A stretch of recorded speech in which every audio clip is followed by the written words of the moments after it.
അപ്പൊ ബാക്കി വെച്ചിട്ടാണ് പോകുന്നതെന്ന് ഈ പാവപ്പെട്ട ജനങ്ങളെ തെറ്റിദ്ധരിപ്പിക്കുകയാണ്. പാവപ്പെട്ട ജനങ്ങളെ. നമസ്കാരം. ബഹുമാനപ്പെട്ട മുഖ്യമന്ത്രി ശ്രീ വി.ഡി. സതീശനെ സംബന്ധിക്കുന്ന ഏതാനും വീഡിയോകൾ ഞാൻ തുടർച്ചയായിട്ട് ചെയ്തിട്ടുണ്ട്. ആ വീഡിയോകൾക്കൊക്കെ താഴെ തുടർച്ചയായിട്ട് വന്ന പ്രധാനപ്പെട്ട കമന്റുകളിൽ ഒന്നാണ്, നീ വി.ഡി. സതീശന്റെ ആരാധികയാണ് അല്ലേ എന്ന്. ഞാൻ ആരാധികയൊന്നുമല്ല, പക്ഷെ ആ മനുഷ്യനെ എങ്ങനെ ബഹുമാനിക്കാതിരിക്കും? ആ മനുഷ്യനോടുള്ള ബഹുമാനം എങ്ങനെ കൂടാതിരിക്കും? ഒരു രാഷ്ട്രീയ നേതാവ് എന്ന നിലയിലും ഒരു വ്യക്തി എന്ന നിലയിലും അദ്ദേഹം എത്ര കൃത്യമായിട്ടാണ് അദ്ദേഹത്തിന്റെ ജോലി ചെയ്യുന്നത്, എത്ര പ്രൊഫഷണലാണ്, അതേസമയം എത്ര മനുഷ്യത്വമുണ്ട്. എനിക്ക് അദ്ദേഹത്തിനോട് ബഹുമാനം കൂടിയിട്ടുണ്ട്. അത് ഇതുവരെയുള്ള പ്രവർത്തനങ്ങളെ കണ്ടിട്ടാണ്. ഇനി അങ്ങോട്ട് എങ്ങനെയാണ് എന്നുള്ളത് നോക്കിയിരുന്ന് തന്നെ കാണണം. ഞാൻ ഏതായാലും പറയുന്നത് ഇന്നലത്തെ അദ്ദേഹത്തിന്റെ നിയമസഭയിലെ പ്രകടനത്തെ കുറിച്ചാണ്. ഇന്ത്യയിലെ കമ്മ്യൂണിസ്റ്റ് പാർട്ടി നേതാക്കന്മാരും പ്രവർത്തകരും എടുത്ത തീരുമാനങ്ങളെല്ലാം ഹിറ്റ്ലറുടെ കൂടെ. കാരണം എന്താ? വലിയ തീരുമാനം സ്റ്റാലിൻ ഹിറ്റ്ലറുടെ കൂടെ നിൽക്കുന്നു. എന്തൊരു പെർഫോമൻസ് ആയിരുന്നു! വെറുതെ വാചകം അടിക്കുകയല്ല, വളവളാന്ന് വെറുതെ സംസാരിക്കുകയല്ല. ഓരോ വിമർശനങ്ങൾ ഉയരുമ്പോഴും ഓരോ കാര്യങ്ങൾ ഇങ്ങോട്ട് മുന്നിലോട്ട് വരുമ്പോഴും അതിനെയൊക്കെ വളരെ യുക്തിക്ക് നിരക്കുന്ന രീതിയിൽ വസ്തുതകൾ നിരത്തി വിശദീകരിക്കുകയാണ് അദ്ദേഹം ചെയ്യുന്നത്. മാതൃകയാക്കാൻ പറ്റുന്ന ഒരു രാഷ്ട്രീയ നേതാവാണ് ശ്രീ വി.ഡി. സതീശൻ എന്ന് ഇന്നലത്തെ ഒരൊറ്റ പ്രകടനത്തിലൂടെ തന്നെ മനസ്സിലാകും. കഴിഞ്ഞ കുറേ ദിവസങ്ങളായിട്ട് ഇവിടെയുള്ള പ്രചരണം എന്താ? 6000 കോടി രൂപ ട്രഷറിയിൽ ബാക്കി വെച്ചിരുന്നു. ധവളപത്രം ഇന്നലെ സർക്കാർ പുറത്തിറക്കി. നമ്മുടെ ഖജനാവിന്റെ, നമ്മുടെ സർക്കാരിന്റെ സാമ്പത്തിക നിലവാരത്തെ പറ്റി പൊതുജനങ്ങൾക്കുൾപ്പെടെ എല്ലാവർക്കും ഏകദേശ ധാരണ അല്ല, പൂർണ്ണ ധാരണ കിട്ടത്തക്ക രീതിയിലായിരുന്നു ധവളപത്രം ഇറക്കിയത്. അത് അദ്ദേഹം മേശപ്പുറത്ത് വെച്ചപ്പോൾ തുടങ്ങിയ വാക്പോരായിരുന്നു ഇന്നലെ പ്രതിപക്ഷത്തിന്റെ ഭാഗത്തു നിന്നുണ്ടായത്. പ്രധാനമായിട്ടും മുൻ കടകാര്യം കൈകാര്യം ചെയ്ത ബാലഗോപാലൻ ചേട്ടനൊക്കെ വല്ലാതെ പരവേശം കൊള്ളുന്നത് കണ്ടായിരുന്നു. സാർ, നമ്മുടെ സംസ്ഥാനത്തിന്റെ അത് LDF ആയിക്കോട്ടെ UDF ആയിക്കോട്ടെ, ഗവൺമെന്റിന്റെ ആക്ടിവിറ്റിയെ മൊത്തം തകിടം മറിക്കാൻ പറ്റും ആ രഹസ്യം പുറത്തു പോയാൽ. അത് ഈ രീതിയിലല്ല ധവളപത്രം ഇറക്കേണ്ടത്. ധവളപത്രം ഇറക്കാൻ സ്വീകരിച്ച മാർഗം ശരിയായില്ല എന്ന കാര്യത്തെ പറ്റിയൊക്കെയാണ് അവർ വിമർശിച്ചത്. അതുപോട്ടെ, പക്ഷേ ഏതൊരു കൊച്ചു കുഞ്ഞുങ്ങൾക്കും മനസ്സിലാകുന്ന രീതിയിൽ ഇന്നലെ ശ്രീ വി.ഡി. സതീശന്റെ ഭാഗത്ത് നിന്നൊരു വിശദീകരണം ഉണ്ടായി. അതായത് ശ്രീ പിണറായി വിജയൻ സർക്കാർ പറഞ്ഞത് അത്രയും എന്തായിരുന്നു, പിണറായി വിജയൻ അവകാശപ്പെട്ടത് അത്രയും എന്തായിരുന്നു? 6000 കോടി രൂപ മിച്ചം വെച്ചിട്ടാണ് ഞങ്ങൾ ഇറങ്ങുന്നത്. അതായത് UDF ധൂർത്തടിക്കാൻ വേണ്ടി, അടുത്ത് വരുന്ന സർക്കാരിന് ചെലവാക്കാൻ വേണ്ടി ഞങ്ങൾ 6000 രൂപ മിച്ചം വെച്ചിട്ടാണ് ഇറങ്ങുന്നത് എന്നതിന് വലിയ ഒരു പബ്ലിസിറ്റി അവർ കൊടുത്തിരുന്നു. എപ്പോഴും അവർ ആവർത്തിച്ചത് പറഞ്ഞിരുന്നു. പക്ഷേ വി.ഡി. സതീശൻ ഒരു ഉദാഹരണത്തിലൂടെ, അതാണ് ഞാൻ പറഞ്ഞത്, വളരെ സിമ്പിളായിട്ട് കൊച്ചു കുഞ്ഞിന് വരെ മനസ്സിലാകുന്ന രീതിയിൽ ഒരു വിശദീകരണം അങ്ങോട്ട് കൊടുത്തു. ഇവിടെ ഇരിക്കുന്ന ലെജിസ്ലേച്ചർ സെക്രട്ടേറിയറ്റിൽ ഒരു സ്റ്റാഫിന് 50,000 രൂപ സാലറി ഉണ്ടെന്ന് സങ്കല്പിക്കാം. ഒരാൾക്ക് 50,000 രൂപ ശമ്പളമുണ്ട്. അയാള് ആ മാസത്തെ പാലിന്റെ പൈസ കൊടുത്തിട്ടില്ല, പത്രത്തിന്റെ പൈസ കൊടുത്തിട്ടില്ല, ഇറച്ചിയും മീനും വാങ്ങിച്ച പൈസ കൊടുത്തിട്ടില്ല, പലചരക്ക് കടയിൽ കൊടുക്കേണ്ട പൈസ കൊടുത്തിട്ടില്ല, പിള്ളേരുടെ സ്കൂൾ ഫീസ് അടച്ചിട്ടില്ല, ബാക്കി കടം കൊടുക്കാനുള്ളിടത്തൊന്നും കൊടുത്തിട്ടില്ല. എന്നിട്ട് പറയുകയാണ് എൻ്റെ പോക്കറ്റിൽ 50,000 രൂപയുണ്ട്, എൻ്റെ കയ്യിൽ 50,000 രൂപയുണ്ട് എന്ന് പറയുന്നതിൽ എന്തെങ്കിലും യുക്തിയുണ്ടോ? ആ ഒരു വിഷയം തന്നെയാണ് ഇവിടുത്തെ മുൻ സർക്കാരും സ്വീകരിച്ചത്. നാനാവശത്തും കടം, കോടിക്കണക്കിന് രൂപ കടം. എന്തിനു? കുട്ടികളുടെ പട്ടികജാതി പട്ടികവർഗ വിഭാഗത്തിൽപ്പെട്ട കുട്ടികൾക്ക് വേണ്ട ധനസഹായത്തിന്, ആനുകൂല്യങ്ങൾക്ക് വേണ്ടിയിട്ടുള്ള കോടികൾ, സപ്ലൈകോയ്ക്ക് കൊടുക്കാനുള്ള കോടികൾ, അങ്ങനെ സകല മേഖലകളെയും കടത്തിൽ മുക്കിയിട്ടാണ് 6000 കോടി മിച്ചം ഞങ്ങളുടെ കയ്യിൽ ഉണ്ട് എന്ന് പറയുന്നത്. ഇവർക്ക് പലയിടത്തു നിന്നുള്ള ഫണ്ട് ഇവർക്ക് വരും. അത് ഖജനാവിൽ എത്തുമ്പോൾ ഇത്ര തുകയുണ്ട് എന്ന് പറഞ്ഞിട്ട് കാര്യമുണ്ടോ? എല്ലാ ചിലവുകളും അതുപോലെ കിടക്കുകയാണ്. കടം വന്ന് തലയ്ക്ക് മീതെ നിൽക്കുകയാണ്. പിന്നെ ഇവരെന്തുകൊണ്ടാണ് ഈ കടം ഒന്നും വീടാതെ അടുത്ത സർക്കാരിന് വേണ്ടി മിച്ചം വെച്ചിട്ടങ്ങ് പോയത്? ഇവർക്ക് കടം വീടാൻ വയ്യായിരുന്നോ? അപ്പൊ ഇവരുടെ കയ്യിൽ ഇല്ല, അതിനുള്ള നിവൃത്തി ഇല്ല ഖജനാവിന് എന്നുള്ള കാര്യം ധവളപത്രം ഇറക്കിയപ്പോൾ നമുക്ക് ബോധ്യമായി.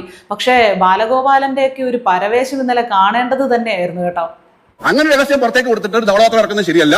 ഏജിക്ക് പോലും എടുക്കാത്ത കണക്ക് പുറത്തെടുത്തിട്ട് കൊടുത്തിട്ടാണോ തയ്യാറാക്കുന്നെങ്കിൽ അത് അത്ര ശരിയായ ഒരു കാര്യമല്ല. അപ്പൊ ഏത് മുഖ്യമന്ത്രിയെ കൊണ്ട് പറ്റും ഇത്രയും കാര്യക്ഷമമായിട്ട് അത് വിശദീകരിക്കാൻ?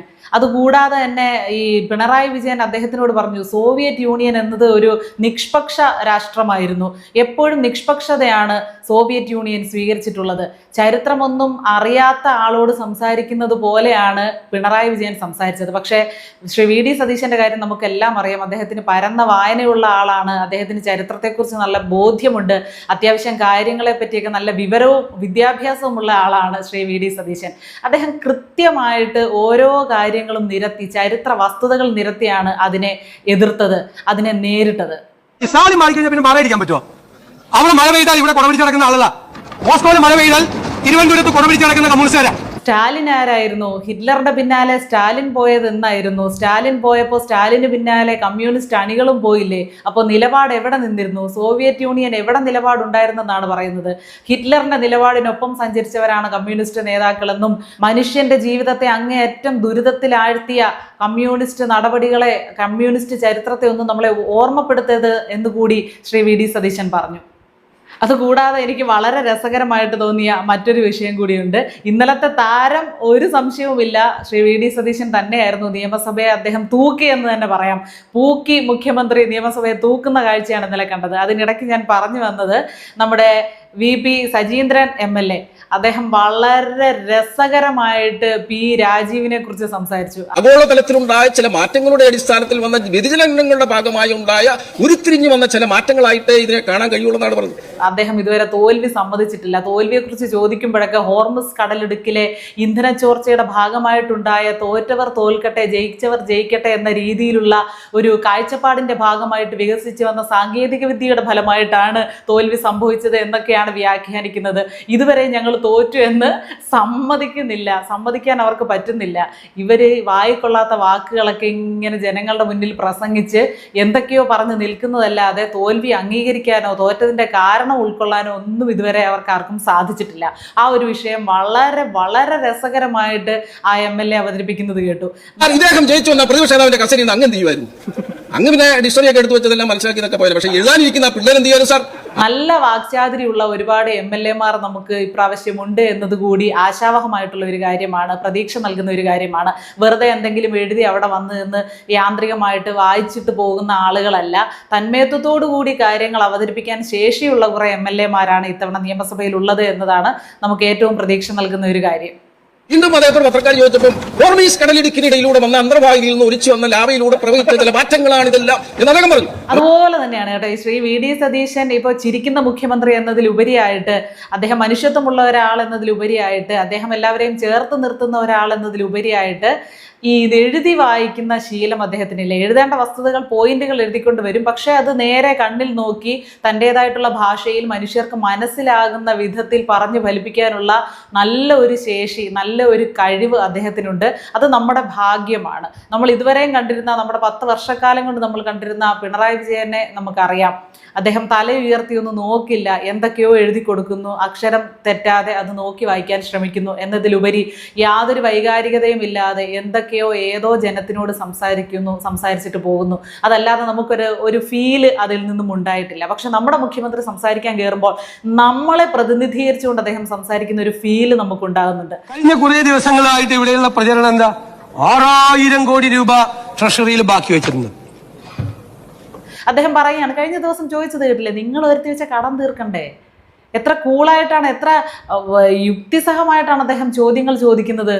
അത് കൃത്യമാണ് അദ്ദേഹത്തിന്റെ വിവരശേഖരണം എന്നതുകൊണ്ടാണ് അദ്ദേഹത്തിന് അത്രയും സ്റ്റഡി ആയിട്ട് നിന്ന് ഉറച്ചു നിന്ന് കാര്യങ്ങൾ സംസാരിക്കാൻ കഴിയുന്നത്.